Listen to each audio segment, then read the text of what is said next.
ఇందులో అయితే డైరెక్ట్గా చూపించేయాలి. చూపించేయాలి ప్లస్ దీంట్లో ఉన్న ఫార్మెట్ ఏంటంటే అక్కడే వేరే పార్టీకి వేస్తున్నట్టు కనుక అంటే మన ఏజెంట్కి చూపించి వేయాలి. ఇక్కడ వైసీపీ వాళ్ళు వైసీపీ ఏజెంట్ చూపించేయాలి. చూపించేటప్పుడు అందులో తేడా ఉందనగానే వేరే వాళ్ళకి వేస్తున్నారు కానీ అక్కడే అబ్జెక్ట్ చేయొచ్చు. చేస్తా ఓటు ఇన్వాలిడ్ అవుతుంది, ఇంకా అక్కడ అది పనికిరాదు.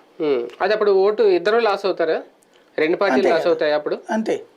తెలుగుదేశానికి వేసారు అనుకోండి అసలు ఆ ఓటే వ్యాలిడ్ గా. అదే అంటున్నారు, అప్పుడు ఆ ఓటు వల్ల ఇటు రాదు అటు రాదు కదా, ఆ ఓటు మైనస్ అయినట్టే. అది అంటే అప్పుడు లెక్క మారుతుందా మరి? అప్పుడు 44 ఓట్లు కావాల్సింది అలాగో 10 ఓట్లు పోయినాయి అనుకోండి. ఇప్పుడు 175లో 10 తీసేసి లెక్కేస్తే ఒక్కొక్క దానికి 44 ఓట్లు కావాలి ఒక్కొక్క పదవికని. అప్పుడు అలా 10 మంది పోతే ఆ 44 అనేది కూడా సంఖ్య తగ్గుతుంది కదా. అంతే. ఇప్పుడు ఆ లెక్కన వీళ్ళకి రావాలి కదా, అది యాడ్ అవ్వాలి కదా.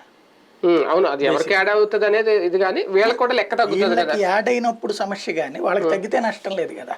44 కంపల్సరీ. వీళ్ళకి కూడా వీళ్ళ 18 వీళ్ళకి అలాగే ఉంటాయి కదా, వాళ్ళకి 147 అలాగే ఉంటాయి, వీళ్ళ 18 అలాగే ఉంటాయి. వీళ్ళకంటే ఎక్కువ వాళ్ళకి ఒక ఓటు వచ్చినా గెలిచినట్టే కదా ప్రాక్టికల్ గా. అదేంటి ఇంత సంఖ్య అనేటువంటిది పార్టీ డిసైడ్ చేసుకుంటుంది. ఇప్పుడు 50 ఓట్లు ఒకళ్ళకి, 48 ఓట్లు ఒకళ్ళకి, 44 ఓట్లు ఒకళ్ళకి అని చెప్తుంది. ఎవరికి వేయాలని చెప్తారు వాళ్ళు ఈటిట్లో.